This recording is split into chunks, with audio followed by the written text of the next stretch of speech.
Hey, Gen Mex, I want you to meet Jesus and Melissa. They're great friends of mine here in La Paz. Melissa is Canadian and Jesus is Mexican. They met here in La Paz and got married. And so I want to talk all about really we're focusing on Melissa's journey because theoretically you're most like Melissa. You're living up in Canada, the United States.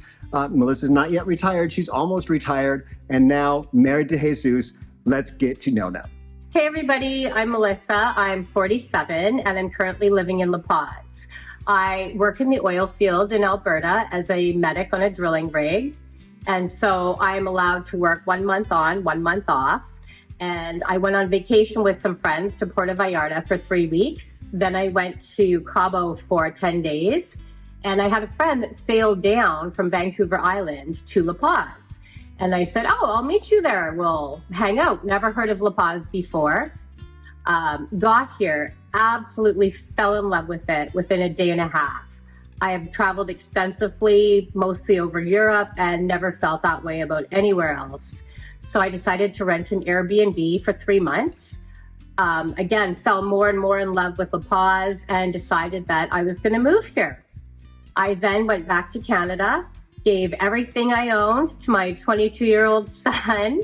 Just in case things didn't work out, I would be able to get my belongings and furniture back. So Melissa's kind of half-time, but home is Mexico now. When she's up in Canada, she is at work. So she lives and works at the oil field in a company-provided accommodations. So this is home, and let's go a little bit more and find out continuing her life here in Mexico. What things were like at that point? How long ago that was? Once I was in La Paz and I started to meet people and went to different groups and the expat meetups, the recurring theme was, I wish I could have moved here sooner. I wish I didn't wait until I retired. And it kind of set off bells in my head as I'm able to live anywhere in the world with my job. So again, that got that ball rolling and just decided to go from there and thought, why not? Why do I have to wait until I'm 65 and retired? Why not live my best life now? And so once I had given everything away to my son, I was going to go back and forth and Airbnb during my time off. At that point, I had bought myself a Jeep Liberty. I had a car. And I was actually staying with some friends in this complex and a 1-bedroom became available. So I thought, you know what, why not just go for it? Just rent it. And if it doesn't go well, that's okay. At least you've tried it. So at that point, I chose to rent that apartment. And about 2 weeks later, I met Jesus. So I moved here solely by myself, knowing very few people, and just winging it. Again, then I met Jesus and kind of went from there. Jesus, come on in. Let's get in here now. Okay. Okay, before I ask Jesus any questions, I'm going to ask Melissa about her level of Spanish before getting here. So my Spanish consisted of baño, cerveza, por favor, playa, and that was about it. That was all the Spanish I knew. Okay, Jesus. Yeah. Your English. Oh, but it's my English. Me coming to Mazatlan and La Paz for work is nothing. It's similar, Melissa and me. Oh, maybe a little more, but enough for communication. Isn't it for more time? Is it okay? Traduction, blah blah blah. It's now. Oh, maybe it's not good English, but it's communication now. Yeah. I always like to ask people what level of Spanish is just to get around. And of course, now we have people in a marriage. And I was impressed when I heard that Jesus had spoken zero English just a couple of years ago. It's amazing how far he's come. I don't hear Melissa speak a lot of Spanish because usually they're speaking English together. And we're going to learn more about their relationship and how that works when they don't speak. Neither one fluently speaks the other one's language, but enough to communicate. So we'll talk about that. But let's talk with Melissa and hear how they met. So I absolutely was not planning on moving to Mexico. I had no intention of it. I was single for 6 years, happily single, not looking to get into a relationship.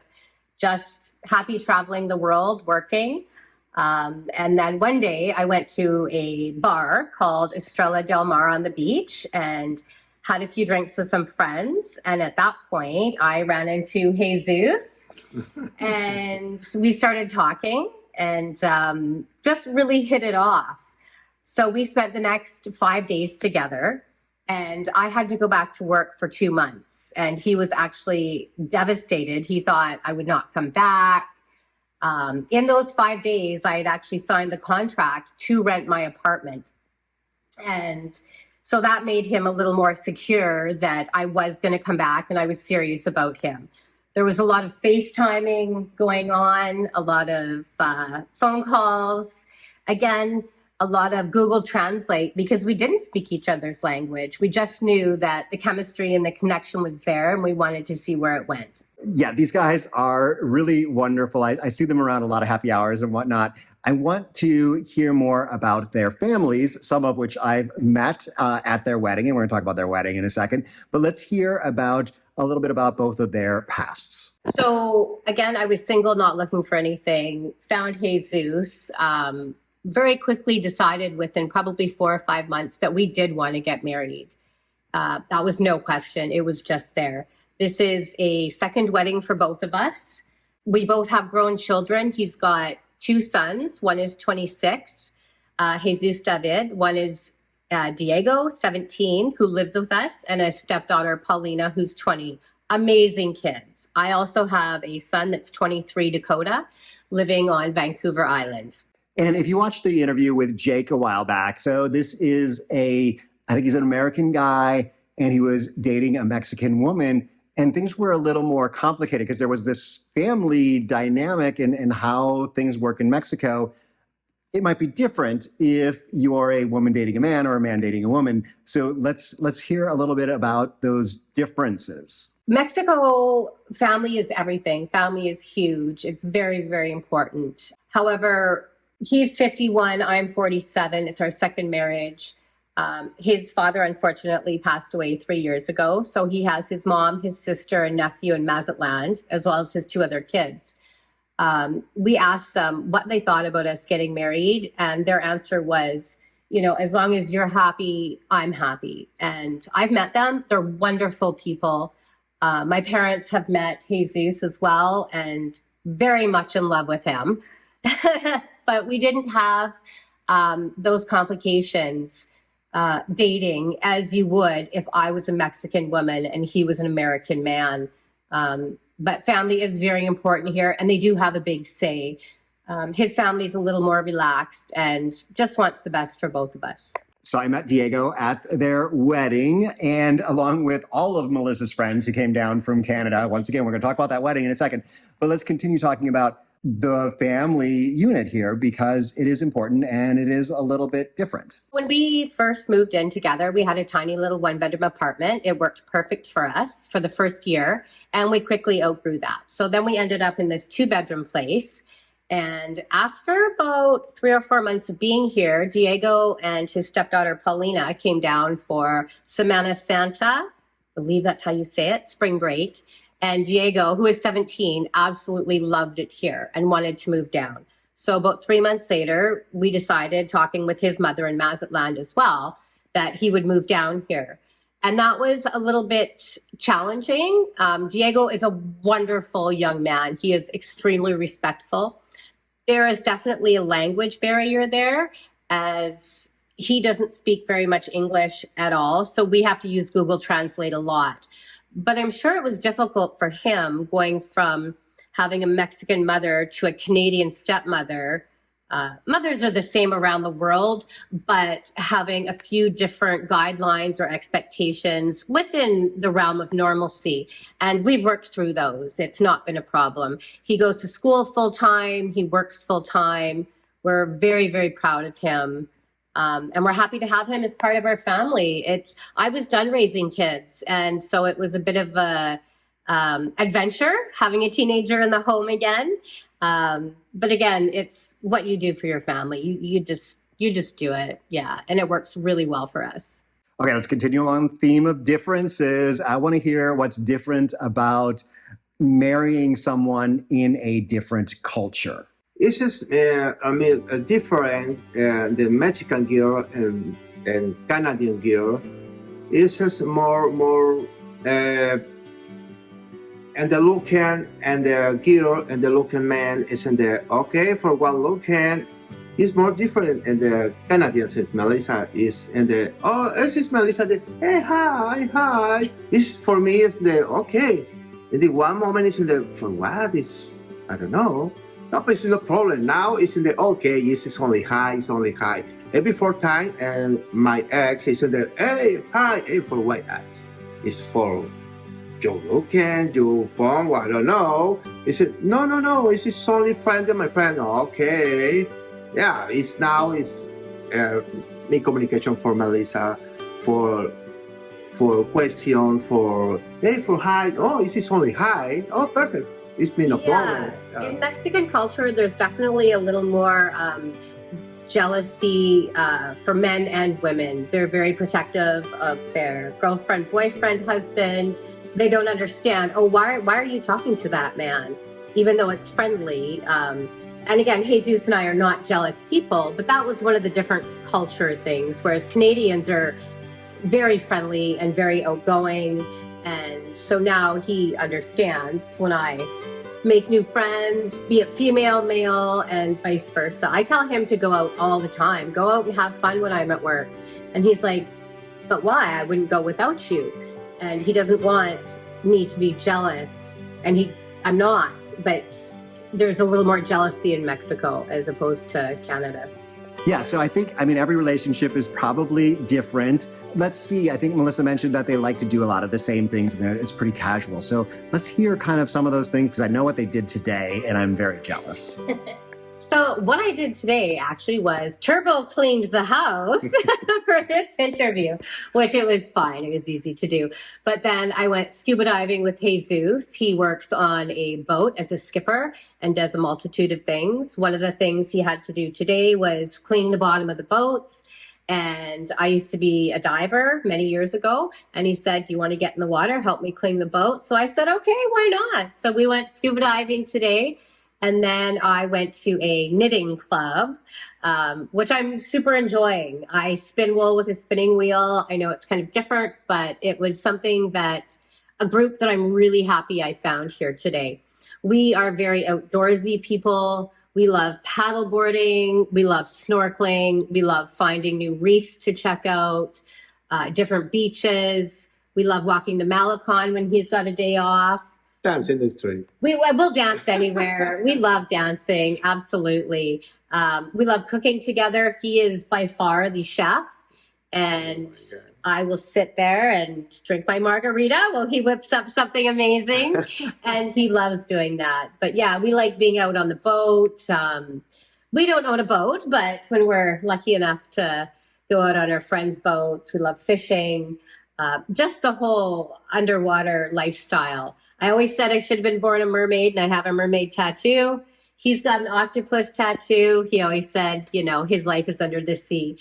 And that's kind of, we live a very outdoorsy, busy lifestyle.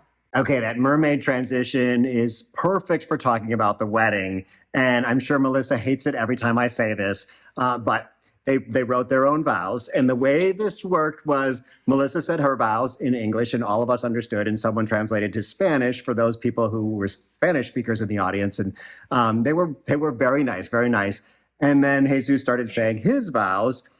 And then when the woman started translating, everyone was like, So let's hear a little bit about what was in those vows and just the wedding in general. So Brighton is absolutely right. We wrote our own vows, and everybody says it. I wrote my vows about half an hour before we got married, and I'm very proud of them. However, the vows that Jesus wrote were absolutely amazing. And they were very much along the lines of, I came to La Paz and I met a mermaid on a rock sitting on the sea. I came to the sea in La Paz and I fell in love with a mermaid. And she brought me here forever. And even if I have to live underwater for the rest of my life to be with her, I will do that. No me importa dormir en las profundidades del mar, que ahí estarás tú, estaré yo, por siempre, por siempre. No matter if I have to sleep in the deep of the sea, wherever you are, I will be there with you. You always and forever, my love. Yes, there was a big sigh at the wedding. We chose to get married at Playa El Tesoro. It's a beautiful cove in La Paz.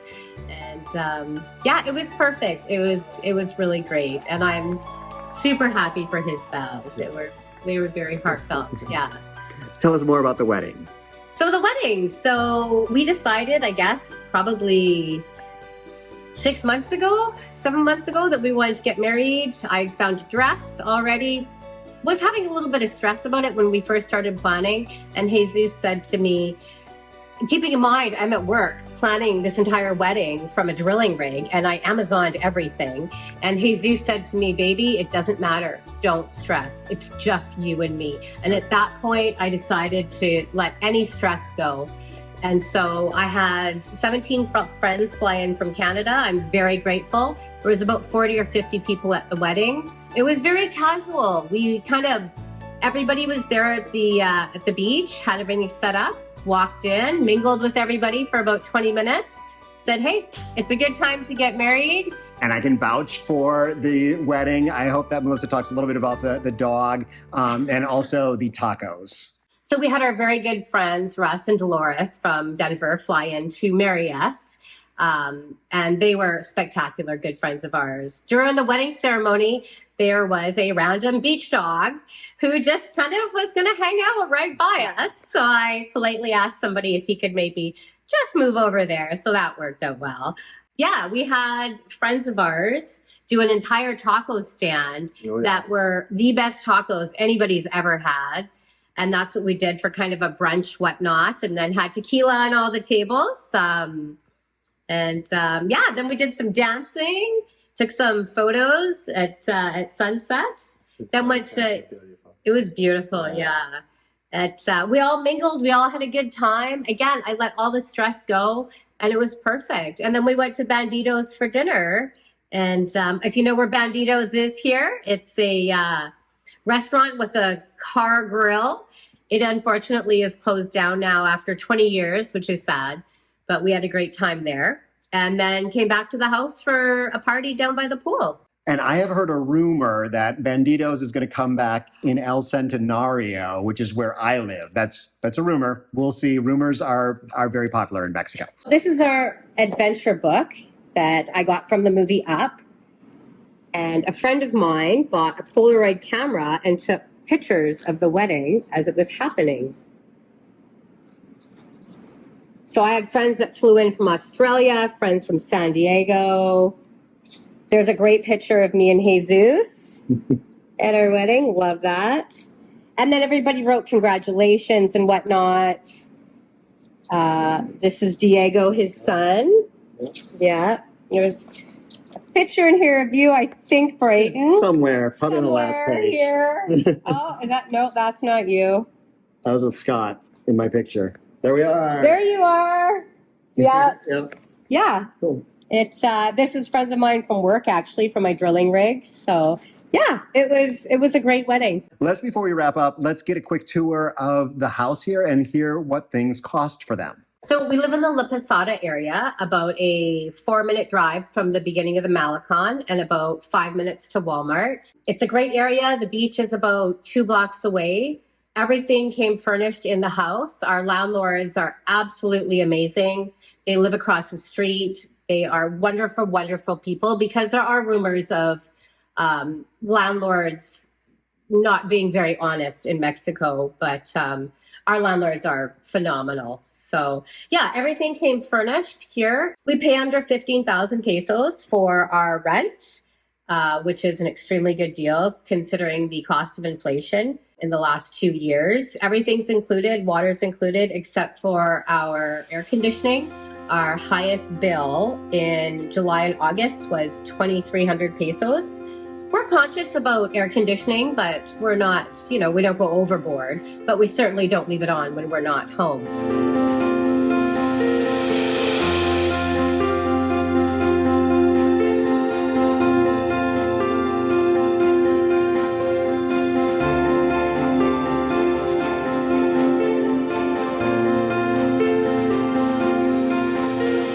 we do go out probably twice a week. That bill's usually anywhere between 500 and 1,000 pesos, drinks, dinner included, depending on what we want to do. Jesus has a motorbike, so we save on gas. I have my Jeep, and I think my Jeep takes about 1,700 pesos to fill. We don't have a lot of other expenses. Again, we like to do a lot of outdoor stuff that doesn't cost a lot of money. Food, we eat a lot of food at home as well. I suggest shopping at the Mercado, where you can get your fresh meat at the butcher's, all your fresh vegetables and whatnot. We live across the street from the grocery store Chandrawi, so it's convenient for us to shop there, although it is a little more expensive. One of the expenses we do have that most people don't is my flight back and forth every month.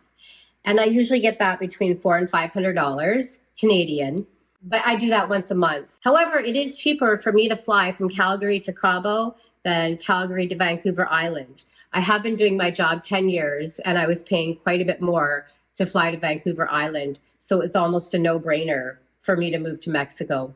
Yes, it is a no-brainer to move to Mexico. I love that line. We're going to get a little bit more of a pitch for Mexico, because if these guys can do it, they're, right around 50 years old, still working, have found a way to make this happen. It's possible for, I think, anyone to figure out how this can happen. So let's hear some parting thoughts. So if anybody's thinking about moving to Mexico or somewhere else or stepping outside of their bubble, I highly suggest you do it. Just go for it. I jumped in both feet. My suggestion would be to rent for 3 to 6 months first to get an idea if that culture is really for you. It can get very hot in July and August. I'm okay with that. Not everybody is. I think too many people get stuck in their bubble and don't find a way to make things work to better their lifestyle or make themselves the life that they want. So I just want to say that the culture differences for us have not been a problem. We've been able to overcome them. When you love somebody and you find that person, just go for it. And he is extremely special to me. I've dated wonderful men in the past. My ex-husband and I are very good friends. We've been divorced for 18 years. However, what I have with Jesus is extremely special, and I would not trade it for all the money in the world. Yeah, he's amazing. What is it that is holding you back? Put that down in the comments, and all of us can kind of crowdsource ideas. So I even have a video with a doctor. She's a doctor living half-time in Mexico, and she has found a way to make it work where she has to go back and forth to the US. So there's a lot of different ways to make things happen, and that's what I'm trying to bring to you. I've got a couple more people, including that doctor. So you should watch those videos next. Hasta luego.